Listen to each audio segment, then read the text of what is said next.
Luceafărul partea a doua.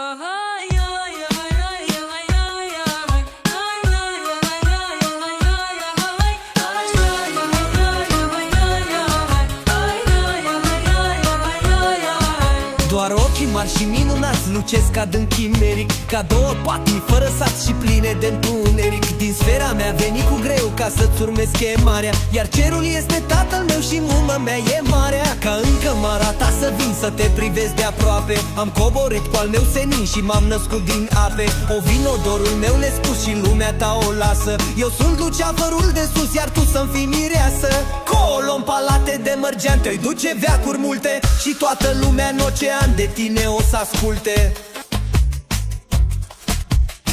O, ești frumos cum nu m-am vis, un demon se arată, dar pe calea ce-ai deschis noi merge niciodată. Mă dor de crudul tău amor, a pieptului meu coarde, și ochii mari și grei mă dor, privirea ta mă arde. Dar mai vrea să mă cobor, au, nu înțelegi tu oare? Cum că eu sunt nemuritor și tu ești muritoare? Nu caut vorbe pe ales, nici știu cum aș începe. Deși vorbești pe înțeles, eu nu te pot pricepe. Dar dacă vrei cu crezământ să te îndrăgesc pe tine, tu te coboară pe pământ, fii muritor ca mine. Tu-mi cei chiar nemurirea mea, în schimb o sărutare, dar voi să știi asemenea cât te iubesc de tare. Mă sui în sus până la cer, la Domnul lumii toate, și voi ca moartea să mi-o dea, el singur nu mai poate.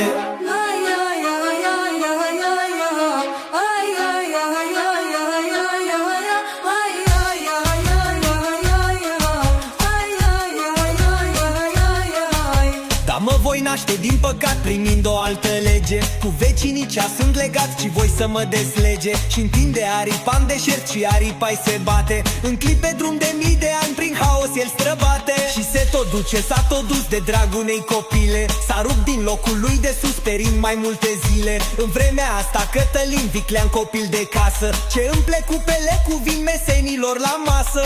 Un paș ce poartă pas cu pas, împărătesc în rochii, băiat din flori și de pripas, dar îndrăzneți cu ochii. Cu obrăjei ca doi bujoi de rumen bată-i vina, se furișează pânditor privind la Cătălina. Dar ce frumoasă se făcu și mândră arzo focul. Ei, Cătălina, cu ea cu ca să-ți încerci norocul, și întreacă tocul prin selin într-un ungher de casă. Dar ce vrei, mări, Cătălin, ia du-te și mă lasă. Ce voi aș vrea să nu mai stai pe gânduri totdeauna, să râzi mai bine și să-mi dai o gură numai una.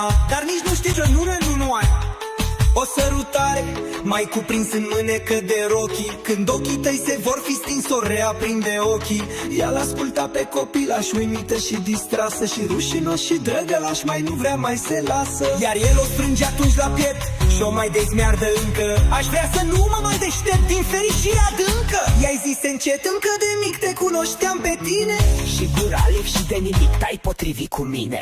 Dar un luceafăr răsărit din liniștea uitării, de orizont nemărginit, singurătății mării. Și tainic genelele plecă și mi le umple plânsul, când ale apei valuri trec călători spre dânsul. Lucește cu un amor nespus, durerea să-mi alunge, dar se înalță tot mai sus ca să nu-l pot ajunge. Pătrunde trist cu raze reci din lumea ce-l desparte, în veci îl voi iubi și în veci va rămânea departe. De aceea zilele îmi sunt pustii ca niște stepe, dar nopțile-s de-un farmec sfânt ce nu-l mai pot pricepe. Tu ești copilă, asta e, hai și-o fugi în lume, doar ni s-or pierde urmele și nu ne-or ști de nume. Căci amândoi vom fi cu minți, vom fi voioși și teferi, vei pierde dorul de părinți și visul de luceferi. Pornii luceafărul creșteau în cera lui aripe, și căi de mii de ani treceau în tot atâtea clipe. Un cer de stele de desubt, deasupra-i cer de stele, părea un fulger neîntrerupt, prântăcitor prin ele.